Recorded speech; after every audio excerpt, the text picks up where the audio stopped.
Have you ever wondered what it would take to become completely untouchable? Not just physically, but psychologically, emotionally, in every interaction you have with the world. What if I told you that in just 30 days you could transform yourself so profoundly that even those who think they know you best would barely recognize the person standing before them? This isn't about changing your hairstyle or adopting a new morning routine. We're talking about something far more radical, a complete reconstruction of your identity, your power dynamics, and the way others instinctively respond to your presence. But before we begin, please hit the like button and let me know where in the world you're watching from today. It's always fascinating seeing who's joining us from around the world. And if you haven't already, make sure to hit that subscribe button and turn on the notification bell so you don't miss any of our future videos. The ancient Stoics understood something that modern self-help gurus consistently miss. Human beings possess an almost unlimited capacity for radical self-transformation, yet most people barely scratch the surface of what's possible. They knew that with strategic discipline, ruthless emotional control, and an understanding of power dynamics that borders on uncomfortable, any person could reshape themselves into something formidable. This isn't about becoming a better version of yourself. It's about becoming an entirely different person, one who operates from a position of unshakable strength. Machiavelli wrote something that still makes people uncomfortable 5 centuries later. It is better to be feared than loved, if you cannot be both. Now, before you dismiss this as the ramblings of a cold-hearted strategist, stay with me until the end, because there's a deeper truth buried in these words that most people intuitively understand but are too afraid to acknowledge openly. This isn't about becoming cruel or tyrannical. It's about understanding the fundamental mechanisms of power, respect, and influence that govern every human interaction, from boardroom negotiations to personal relationships. Has this ever happened to you? You walk into a room and feel invisible, your ideas dismissed, your presence barely acknowledged. Or perhaps you found yourself constantly seeking approval, bending to others' expectations, and feeling like a passenger in your own life rather than the driver.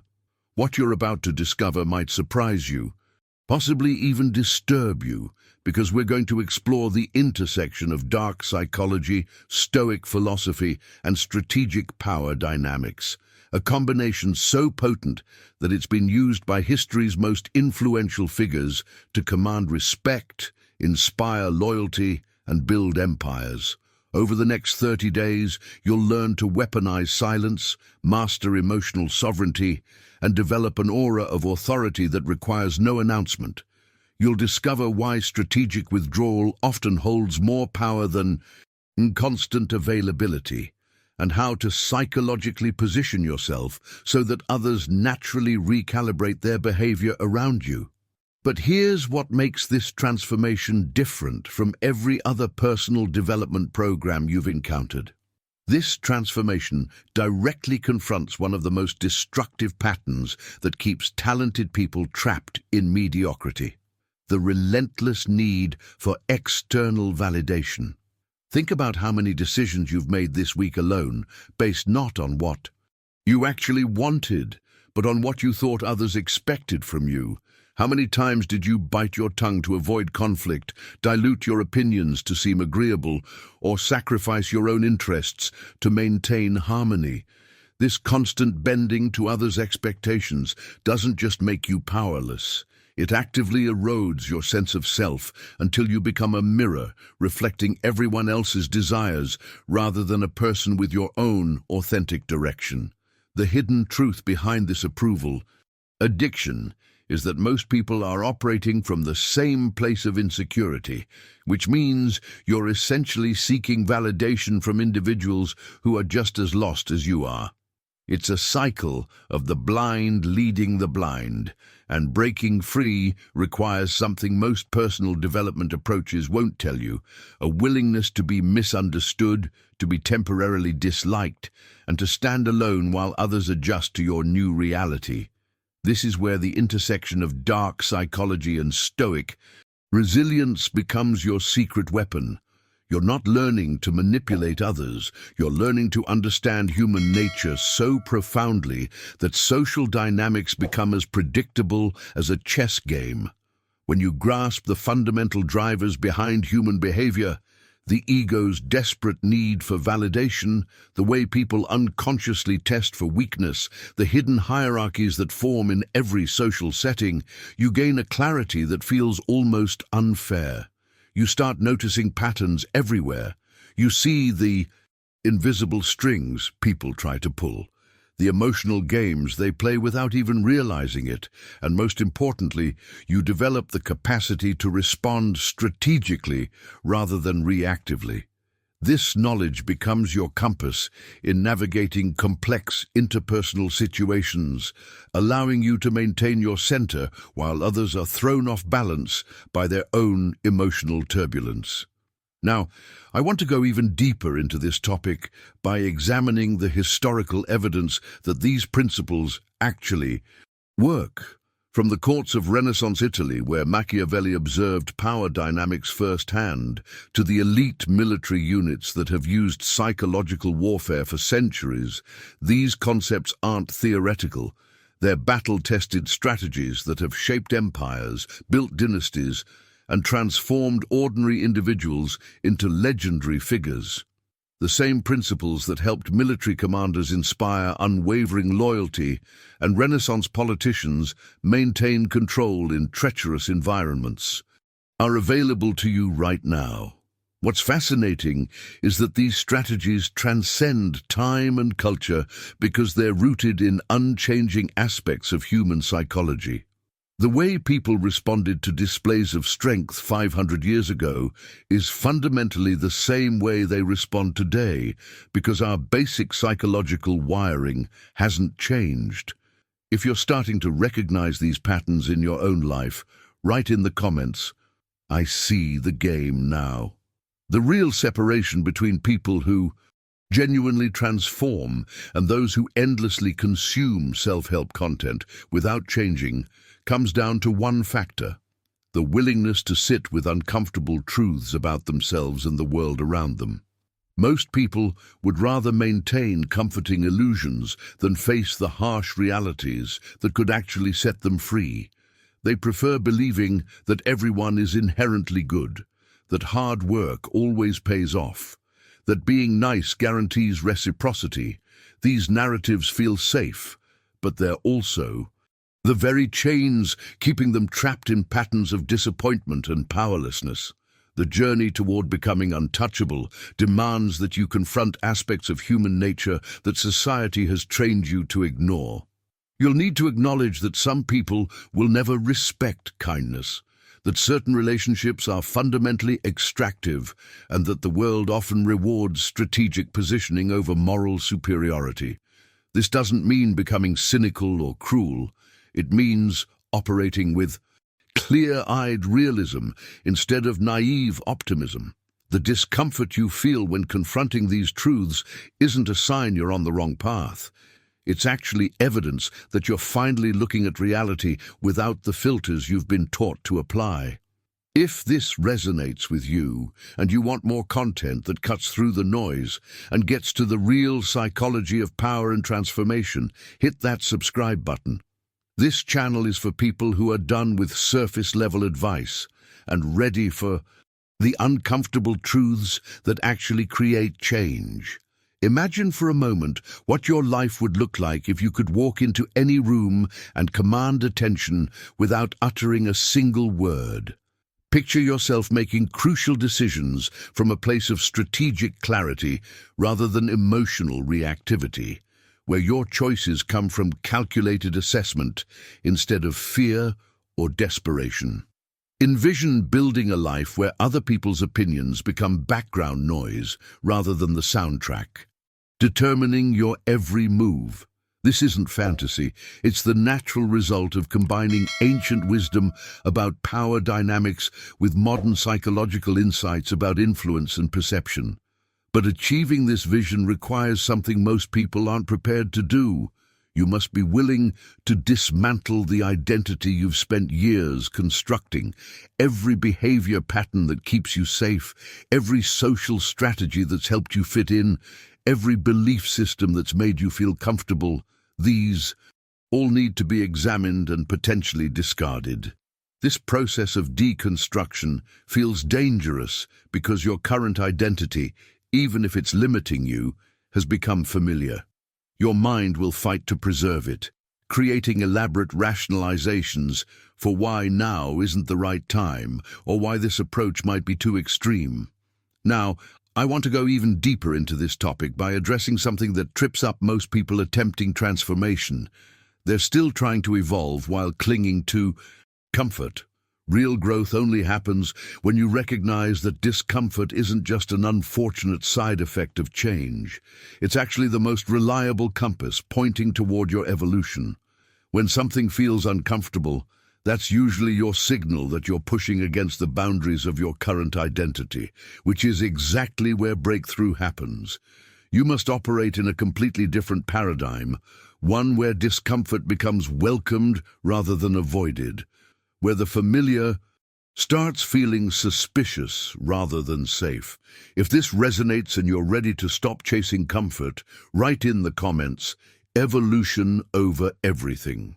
The most dangerous trap in personal development is the belief that transformation can happen while you're still prioritizing comfort.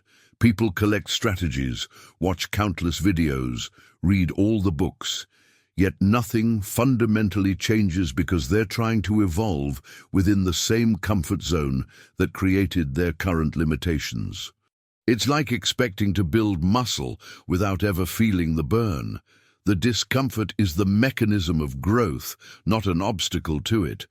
Your nervous system has been calibrated to keep you safe, which means it will resist anything that threatens the familiar patterns you've established, even when those patterns are making you miserable. Behind the scenes of every major transformation is this hidden truth. The people who actually change are the ones who learn to reinterpret discomfort as progress. When your heart races before a difficult conversation, when anxiety spikes as you set a boundary, when uncertainty floods your mind as you make an unconventional decision, these aren't signs you're doing something wrong. They're your body's confirmation that you're finally doing something different, pushing against the edges of your conditioned responses and forcing your identity to expand beyond its current constraints. What makes the next 30 days so crucial is that you're not just adjusting surface behaviors. You're engaging in fundamental identity reconstruction. Most people tinker around the edges, changing their morning routine or adopting a new vocabulary, then wonder why nothing substantial shifts in their life. Real transformation requires going to the core level, questioning the very assumptions about who you are and how you're supposed to show up in the world. This means examining beliefs you've held since childhood, dismantling social conditioning that's been reinforced for decades, and rebuilding your internal framework from the ground up. The revelation that changes everything is understanding that your current identity isn't really yours. It's an accumulation of adaptations you made to survive various environments and please different people throughout your life. The you that exists right now is largely a composite of other people's expectations, cultural programming, and survival strategies that may have been necessary at one point, but are now actively limiting your potential. When you recognize this, the whole game changes because you realize you're not trying to improve who you are. You're trying to discover who you actually are beneath all those layers of conditioning. Now, I want to go even deeper into this topic by exploring what happens in those first critical days when you begin dismantling these old patterns. Your mind doesn't just passively accept change, it actively fights back with everything it has, creating what feels like an internal civil war between the person you've been and the person you're becoming. Understanding this psychological battlefield is essential, because most people mistake this resistance for a sign they're on the wrong path, when it's actually proof they're threatening their old identity's survival. If you're recognizing this internal resistance in your own journey, write in the comments, "I feel the war inside." This internal battlefield is where most transformations die before they ever have a chance to take root. Your mind is incredibly sophisticated at self-preservation, and it will deploy every weapon in its psychological arsenal to keep you operating within familiar parameters. It creates perfectly rational-sounding arguments for why you should wait, why the timing isn't right, why this particular approach might be too extreme. It generates anxiety about what others will think, dredges up past failures as evidence that change is impossible, and manufactures doubt disguised as wisdom. These aren't random obstacles. They're calculated defense mechanisms designed to protect the identity you've been operating from, even when that identity is the very thing holding you back. What's fascinating about this resistance is how clever it becomes. Your mind won't just tell you to give up. That would be too obvious. Instead, it convinces you to make reasonable modifications that slowly dilute the transformation until you're essentially doing a watered-down version that feels comfortable enough to maintain your current state. It whispers that maybe you can transform without cutting off certain relationships, without changing your environment, without actually doing the uncomfortable things that create real change. This is the sabotage mechanism at work, and recognizing it is half the battle. The moment you understand that your current identity is largely a construction assembled from fragments of other people's expectations, everything shifts. Think about the major decisions you've made in your life. How many were truly yours versus how many were influenced by what your parents wanted, what society deemed acceptable, what your peer group expected, or what you thought would make you seem successful in others' eyes? Most of us are walking around with borrowed identities, wearing masks we didn't consciously choose, but gradually adopted to survive various social environments. The responsible one in your family didn't necessarily want that role. It was assigned through repeated interactions and expectations. The easygoing friend might actually have strong opinions, but learned to suppress them to avoid conflict. Acknowledging this truth without judgment is crucial, because shame will only create another layer of resistance. You're not weak for having adapted to your environment. That's what intelligent beings do. The question now is whether those adaptations still serve you, or whether they've become invisible prisons limiting your potential. This is where the 30-day framework becomes so powerful. It's not an arbitrary timeline, but a carefully calibrated period that honors the neurological reality of how habits actually form and identities actually shift. Now, I want to go even deeper into this topic by explaining why the first week feels like psychological warfare. During those initial 7 days, your old identity recognizes the existential threat and launches its most aggressive counterattack. This is when the internal voice becomes loudest, when logical reasons to quit multiply, when your environment seems to conspire against your transformation. Understanding that this intensity is actually a sign of progress, not failure, changes everything about how you navigate it. If you've experienced this fierce internal resistance during previous attempts at change, write in the comments, "The first week is my battlefield." The pattern is remarkably consistent across thousands of people I've observed going through this process. Somewhere between day 3 and day 5, the internal resistance reaches its absolute peak. This is when your mind pulls out its most convincing arguments, when circumstances seem to align perfectly to justify quitting, when every doubt you've ever had about yourself resurfaces with brutal clarity. You'll find yourself thinking thoughts like, "Maybe I'm fine the way I am," or "This feels too forced," or "Perhaps I should try a gentler approach." These aren't random thoughts. They're your psychological immune system trying to reject the foreign identity you're attempting to install. What most people don't realize is that this intensity is actually the clearest signal that transformation is working.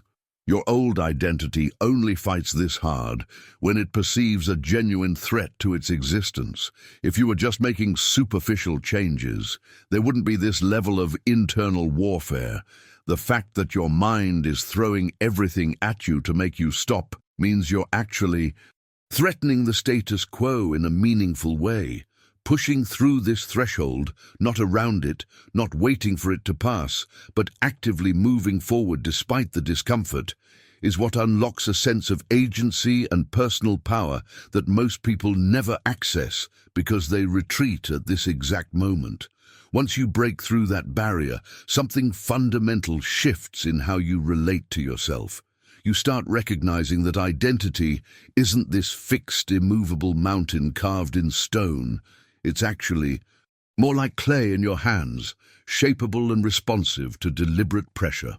Most people spend their entire lives treating their personality as fate, saying things like, "That's just who I am," or "I've always been this way," as if their current identity is some inevitable outcome rather than a malleable construct they can consciously redesign. This rigid relationship with self becomes the invisible ceiling that prevents growth, because if you believe you're fundamentally unchangeable, why would you even attempt transformation? The revelation that changes everything is understanding that you're already shape-shifting constantly throughout your day. You're not the same person in a business meeting as you are with your closest friend, not the same version of yourself with your parents as you are when you're completely alone. This isn't being fake or inauthentic. It's being intelligently adaptive to different contexts and relationships. The problem arises when we convince ourselves that only one of these versions represents the real me, and everything else is somehow fraudulent. This binary thinking traps us in a narrow definition of self that doesn't reflect the complex, multifaceted nature of human identity. Now, I want to go even deeper into this topic by exploring what happens when you take conscious control of this shape-shifting ability instead of letting it happen unconsciously. When you deliberately decide which aspects of yourself to emphasize in different situations, you're not being manipulative. You're being strategic with your most valuable resource, which is the identity you project into the world. If this idea of identity as something fluid and designable resonates with you, write in the comments, "I'm the architect now." The transformation process inevitably requires what I call psychological assassination, the deliberate killing of the version of you that exists in other people's minds. From the moment you were born, people have been placing you into boxes based on their observations, needs, and projections. You became the responsible one in your family, the funny friend in your social circle, the cautious colleague at work. These labels weren't necessarily accurate reflections of who you are. They were convenient categories that helped others predict and manage their interactions with you. The problem is that these boxes become invisible prisons the moment you try to step outside them. What happens when the habitually agreeable person suddenly starts saying no, when the quiet observer begins speaking with authority, when the people-pleaser establishes firm boundaries? The people around them don't celebrate this growth. They resist it, sometimes aggressively. They'll say things like, "That's not like you," or "Are you feeling okay?" or "You've changed and not in a good way." But here's the hidden truth that most people never grasp. These reactions have almost nothing to do with you and everything to do with the discomfort others feel when their mental model of you gets disrupted. Every person you interact with has constructed a psychological file about who you are, how you'll respond, what they can expect from you. This file makes their world predictable and manageable. When you suddenly deviate from that file, showing confidence where you previously showed insecurity, demonstrating ambition where you once displayed complacency, establishing boundaries where you used to have none, you're not just changing your behavior. You're forcing everyone around you to do the cognitive work of rebuilding their understanding of who you are.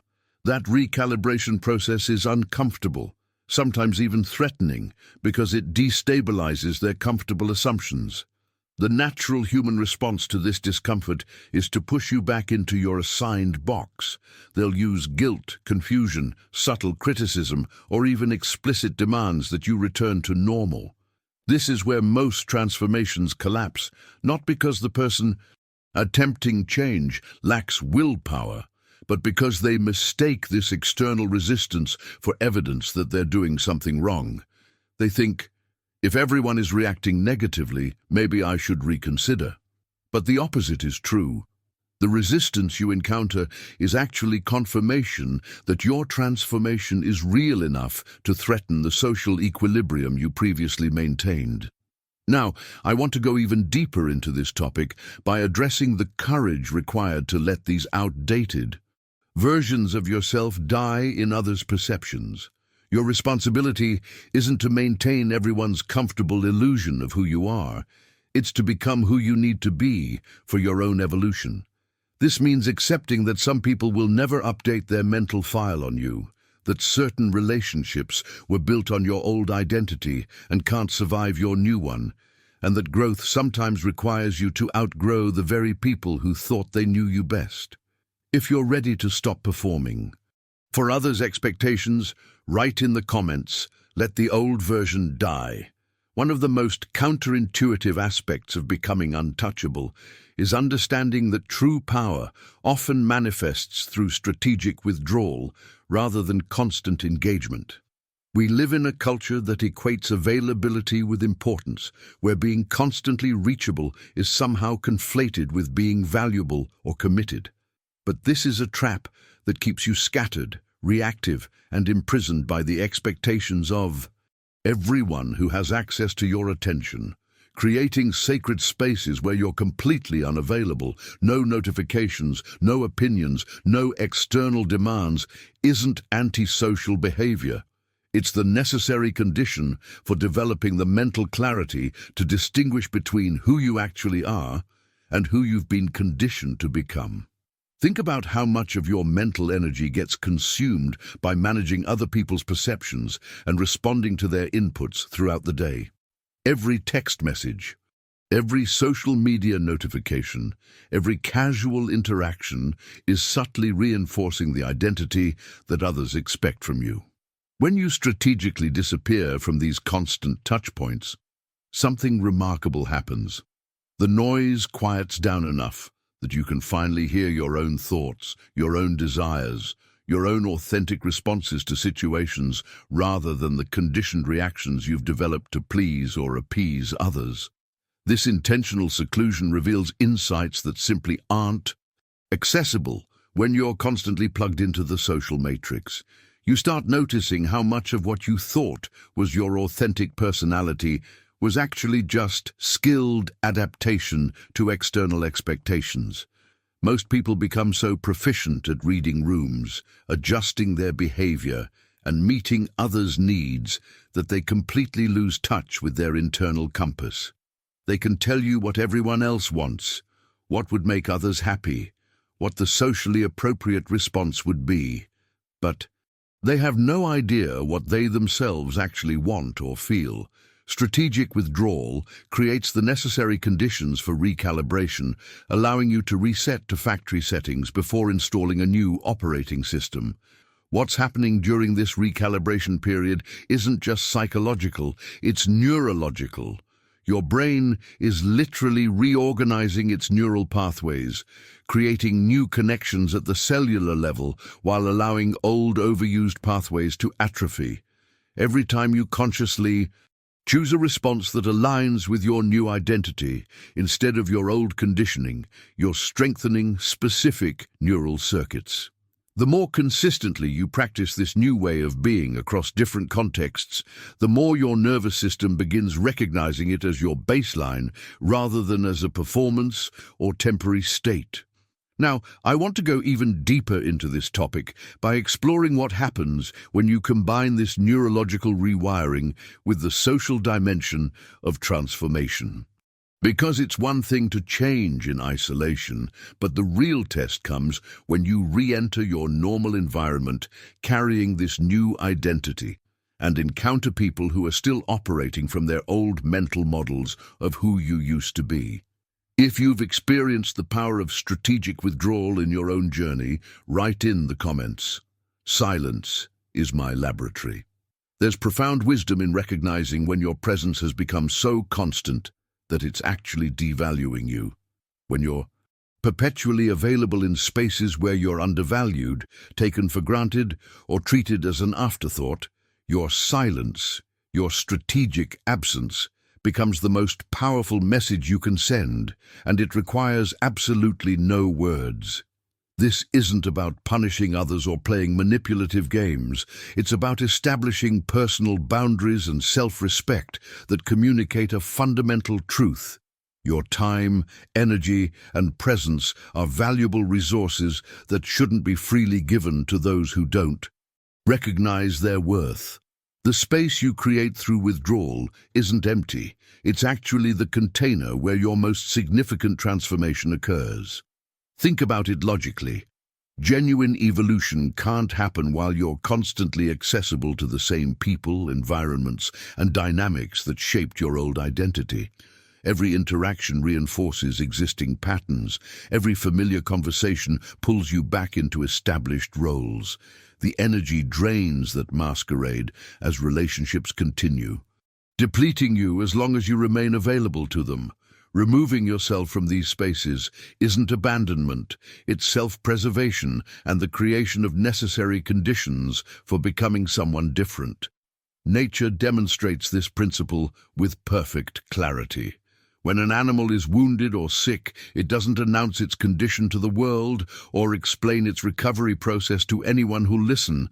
It simply disappears, finds a quiet place away from the pack, away from predators, away from all. Demands and focuses entirely on healing. Only when it's restored to strength does it re-emerge. Human beings would benefit from applying this same natural wisdom to their relationships and social dynamics. Stepping back when you need to evolve isn't weakness or avoidance. It's intelligent resource management and recognition that certain transformations require solitude. What's fascinating is the revelation effect that often occurs when you strategically withdraw from people's lives. When you're constantly available, always responsive, perpetually accessible, people rarely pause to consider what your presence actually contributes to their lives. Your value becomes background noise, assumed rather than appreciated. But your absence creates a void that forces reflection. Suddenly they're confronted with what's missing, what they took for granted, what they didn't realize they were receiving until it was no longer there. This void often triggers a complete recalibration of how they view you and the relationship's power dynamics. Now, I want to go even deeper into this topic by examining the psychological mechanisms behind why absence creates value in a way that constant presence never can. There's actually neuroscience backing this up. The human brain is wired to notice change and absence more acutely than it notices consistent presence, which is why strategic withdrawal often accomplishes what years of consistent effort couldn't. If this concept of using absence as a transformation tool resonates with you, write in the comments, "My absence is my power." What happens during these periods of strategic silence is nothing short of internal alchemy. All that energy you've been directing outward, managing others' emotions, maintaining relationships, meeting expectations, proving your worth, suddenly gets redirected back toward yourself. It's like discovering you've been powering someone else's house with your electricity for years, and you finally flip the switch to redirect that power back to your own home. This isn't selfish, it's restorative.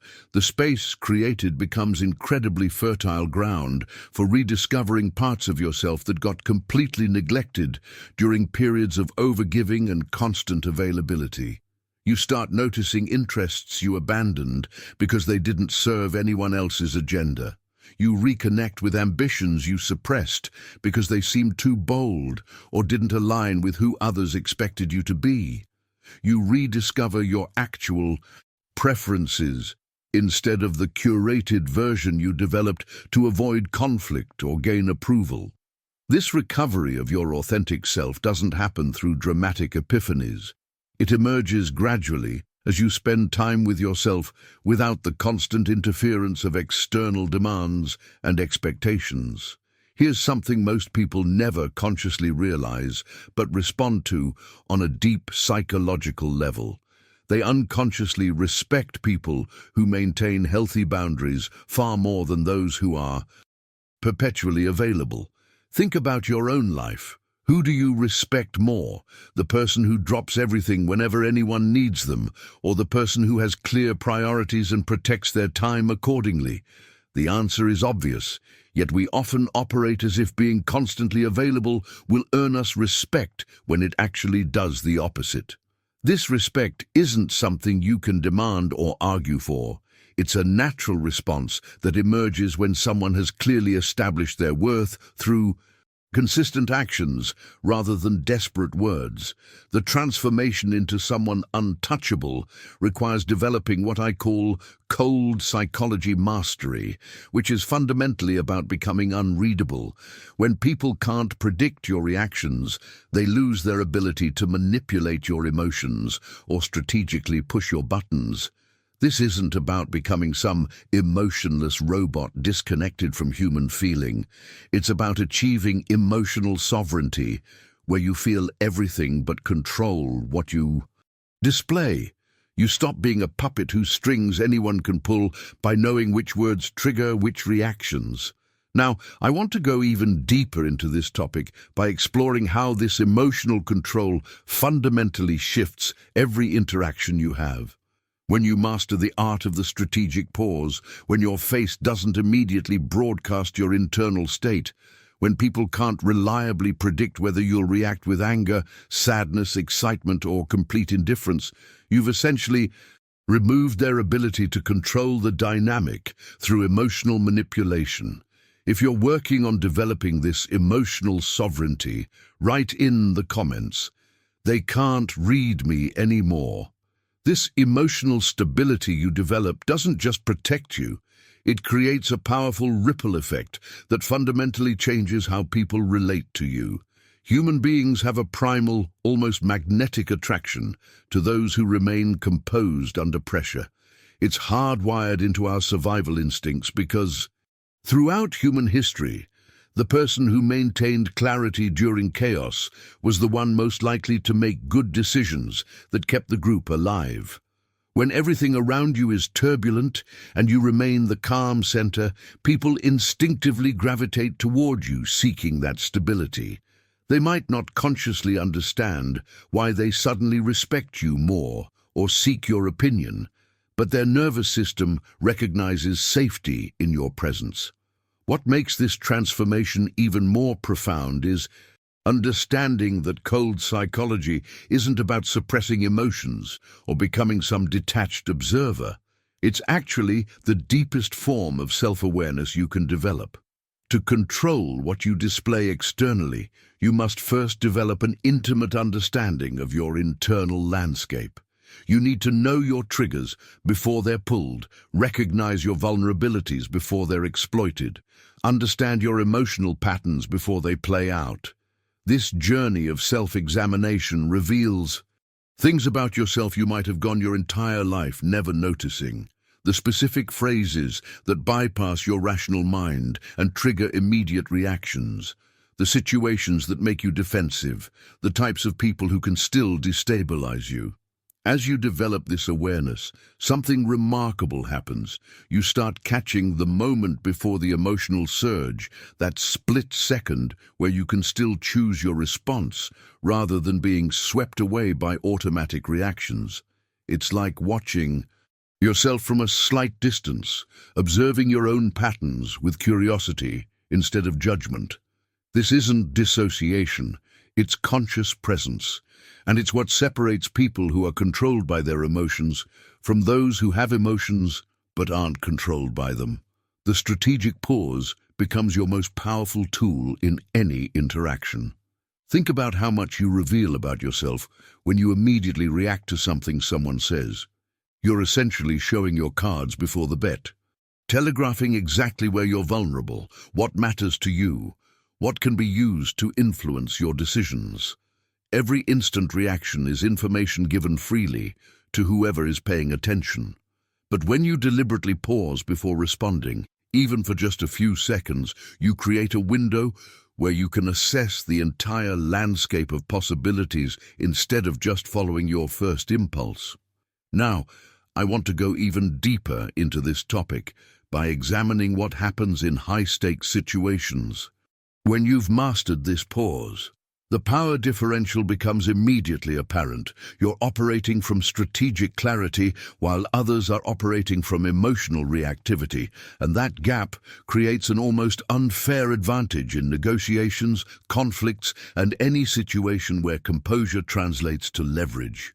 If you're practicing this strategic pause in your daily interactions, write in the comments, "I choose when to respond." What's happening during this 30-day transformation isn't just behavioral change. It's literal neurological rewiring. Every time you deliberately pause before reacting to a provocation, every moment you choose a calculated response over a reflexive one, you're creating new neural pathways in your brain. Neuroscience shows us that consistent practice over this time period actually changes your brain's default settings. The automatic reactions that used to hijack your behavior begin to weaken as new pathways strengthen, until eventually what required tremendous effort becomes your natural baseline. This is why the 30-day framework is so critical. It's long enough for genuine neuroplasticity to occur, but short enough to maintain intense focus. But here's the uncomfortable truth that separates people who actually transform from those who just talk about it. History doesn't remember your intentions, your internal struggles, or how hard you tried. It only remembers your results. You can have the best intentions in the world, the most noble motivations, the purest heart. But if you don't produce tangible outcomes, none of that matters in the harsh light of reality. Creating real impact requires making difficult decisions that won't make everyone happy. And you need to develop the stomach for that kind of leadership. When you choose a direction worth pursuing, you're inevitably going to encounter obstacles. And sometimes those obstacles come in human form. People who benefit from you staying small, who feel threatened by your growth, who preferred you when you were easier to manage. This is where strategic ruthlessness becomes not just useful, but necessary.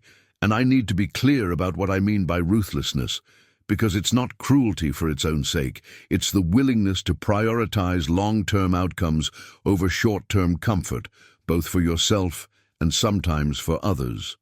Think about a surgeon who must cause pain to heal, or a parent who sets firm boundaries that make their child cry in the moment, but develop character. Over time, these aren't acts of meanness, they're expressions of a deeper kindness that looks beyond immediate emotional reactions to consider what actually serves growth and well-being in the larger arc of someone's life. Meaningful leadership, whether you're leading others or just leading your own life, involves making decisions that won't win you immediate popularity contests. You'll have to fire people who aren't performing, even if they're likable. You'll have to end relationships that drain your energy, even if the other person hasn't technically done anything wrong. You'll have to disappoint people whose expectations you've been meeting at your own expense. Now, I want to go even deeper into this topic by examining the internal shift required to operate from this place of strategic ruthlessness. Most people are trapped in approval addiction, making every decision through the filter of how others will react, and breaking free from this pattern requires confronting the deep-seated fear of being disliked that's been running your life from the shadows. If you're ready to prioritize results over being liked, write in the comments, "Impact over approval." The single most common barrier preventing talented people from achieving their potential is what I call approval addiction. that deep-seated, often unconscious need to be liked that infiltrates every decision you make. This isn't just about wanting people to think well of you, which is natural and human. This is about structuring your entire life around avoiding disapproval, making choices based primarily on whether they'll maintain your likability rather than whether they serve your actual goals. When you're trapped in this pattern, you're essentially outsourcing your decision-making authority to whoever happens to be in the room, giving them veto power over your life direction without them even realizing they have it. Breaking free from approval addiction requires a fundamental mindset shift. Recognizing that temporary disapproval is simply the price tag for meaningful impact. Show me any transformative leader throughout history, and I'll show you someone who faced intense criticism, doubt, and social resistance. The people who actually change things, who build something significant, who transform themselves or their circumstances, they all share this common experience of being misunderstood, criticized, and temporarily ostracized by those who couldn't envision what they were building. This isn't a bug in the system. It's proof that you're doing something worth doing. Here's what most people get backwards about transformation. They wait for confidence before taking action, thinking they need to feel certain before they move. But confidence doesn't work that way. Confidence follows clarity, not the other way around. When you achieve crystal clarity about what you want and why you want it, even your smallest actions carry tremendous weight because they're aligned with a clear direction. The successful people you admire aren't necessarily smarter or more talented than you. They've simply developed such clarity about their priorities that their decisions become almost automatic. They're not agonizing over every choice because their clarity acts as a filter that makes most decisions obvious. This clarity-first approach solves one of the biggest hidden problems that drains people's energy: decision fatigue. When your mind lacks clarity about your core priorities and values, every single decision requires tremendous mental effort because you're starting from scratch each time, weighing options without a clear framework. But when you operate from absolute clarity, many decisions essentially make themselves. You don't need to debate whether to attend that event, take that meeting, or pursue that opportunity. Your clarity immediately reveals whether it aligns with your direction or represents a distraction. This preserves your mental energy for the truly important choices that actually require deliberation and nuance. Now, I want to go even deeper into this topic by exploring how this clarity creates a compound effect that accelerates your progress exponentially. When your decisions are aligned and automatic, you're not just saving energy, you're building momentum that becomes harder and harder to stop, creating a trajectory that carries you forward even when motivation temporarily fades. If you've experienced the power of clarity cutting through confusion, write in the comments, "Clarity is my compass." What truly distinguishes someone who has become untouchable from everyone else in the room isn't what they do. It's the presence they project without effort. They've cultivated an aura that communicates absolute certainty in their actions and decisions, and this certainty is palpable even before they speak.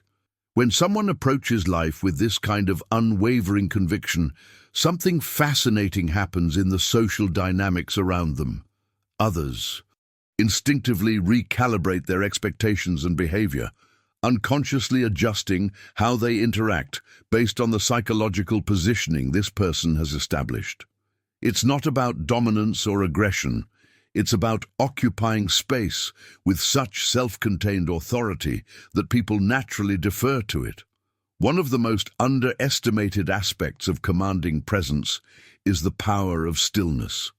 We live in a culture of constant motion where people fidget, shift their weight, scroll their phones, fill every silence with nervous chatter. This constant movement telegraphs uncertainty and discomfort to everyone watching. But when you can stand comfortably still, completely at ease in silence while others squirm. You become the gravitational center of any room you enter. This isn't about forcing yourself into rigid posture. It's about genuine comfort in your own skin that manifests as physical calm. People unconsciously interpret this stillness as confidence and power because it signals you have nothing to prove and no anxiety to discharge through nervous movement. Your voice carries just as much weight as your physical presence, perhaps even more. Notice how the most influential people you've encountered speak at a slightly slower pace than those around them. This isn't accidental. When you deliberately slow your speech, even marginally, you're sending a subconscious signal to everyone listening that your words carry weight and deserve attention. Rush speech suggests anxiety, uncertainty, or a fear that people will stop listening if you don't hurry. Measured delivery communicates the opposite, that you're confident enough in your message that you can afford to let each word land before moving to the next. The impact is subtle but profound, changing how people receive everything you say. Now, I want to go even deeper into this topic by addressing what this entire transformation actually represents at its core. This isn't about adopting a few new behaviors or practicing some communication techniques. What we're really talking about is complete metamorphosis, the kind of thorough transformation where you must let go of everything that no longer serves your evolution. Like a snake shedding its skin, this process needs to be complete, not partial. You can't keep pieces of your old identity attached while trying to step into a new one. Those fragments will linger in unexpected places, in how you instinctively react to criticism, in how you handle success when it arrives, in subconscious beliefs about what you actually deserve versus what you claim to want. If you're committed to complete transformation rather than superficial adjustment, write in the comments, no half measures. If you've made it this far, you're clearly not here for surface-level advice or feel-good platitudes that evaporate the moment real life gets challenging. You're here because something in this message resonated with where you actually are in your journey. And that tells me you're serious about transformation in a way most people never commit to. The 30 days ahead of you won't be comfortable, but they'll be worth it. And honestly, that's the exchange that matters. I create this content because I believe there are people out there who are ready to hear uncomfortable truths and do something with them. People who understand that real power comes from internal work that nobody sees rather than external performances everyone applauds.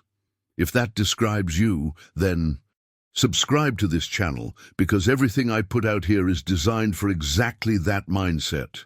No fluff, no recycled motivational quotes, just the kind of insights that actually shift how you operate in the world. If this video connected with you on a deeper level, drop a like so I know this content is hitting the way it's supposed to, and leave a comment saying, "This message was meant for me." I read every single one, and it helps me understand who's actually walking this path alongside me. There's another video right here that goes even deeper into maintaining this transformation once you've built it, because creating change and sustaining it are two completely different challenges. Click over and continue with me there. I'll see you in the next one.